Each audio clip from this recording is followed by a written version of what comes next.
in the Grand Canyon. At last check this morning, 3 people have been killed.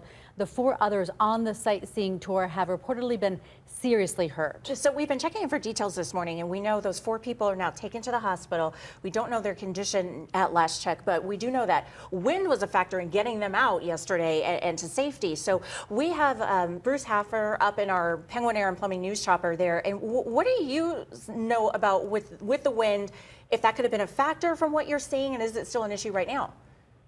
Hey, good morning. Basically the wind could have been a factor, but we know nothing at this point. And I caution people, nobody should rush to judgment on anything until the NTSB gets in there and starts investigating the crash scene. Immediately, they will be able to tell a lot just by looking at the aircraft crash scene. Was the helicopter traveling at a high speed when it hit the ground and spread debris everywhere, or did it go in just straight down? Right off the bat, they will see a lot of things that will give them tips as to what possibly happened here. If the aircraft had any kind of data recording system on it, they will be able to go through that. And if that survived the crash, then they will be able to know more about the parameters of the aircraft. You know, how fast was the rotor blade spinning? How fast was it going? What was the altitude? What changed at altitude? All these things that can be recorded through data systems on the aircraft, they'll know from that. Right off the bat, I just want to say our hearts go out to those families that lost loved ones in that helicopter crash, and it's just an awful thing to have to talk about this morning. Bruce, this is a tour that's about a 5.5 hour tour, about a 70-minute ride.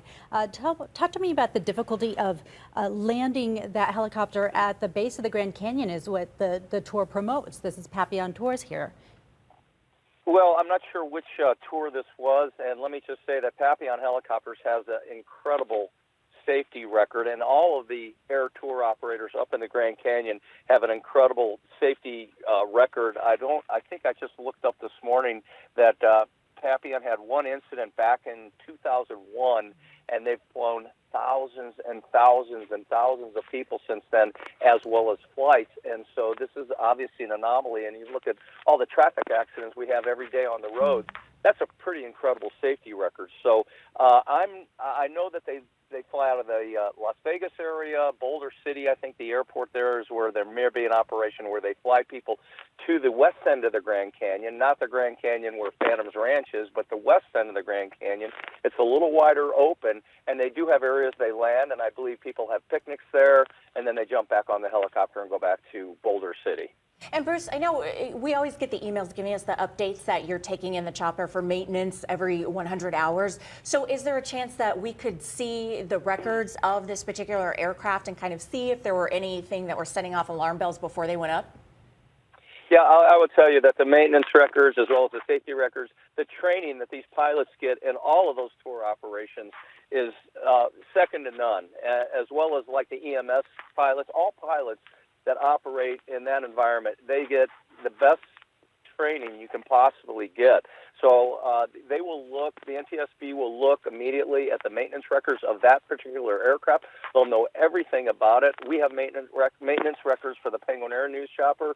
We have a big, thick 3-ring binder every time we put it into the shop to get the oil changed. Everything is detailed, what they did to that helicopter that day, and it's all signed off by professional mechanics, so, aviation mechanics.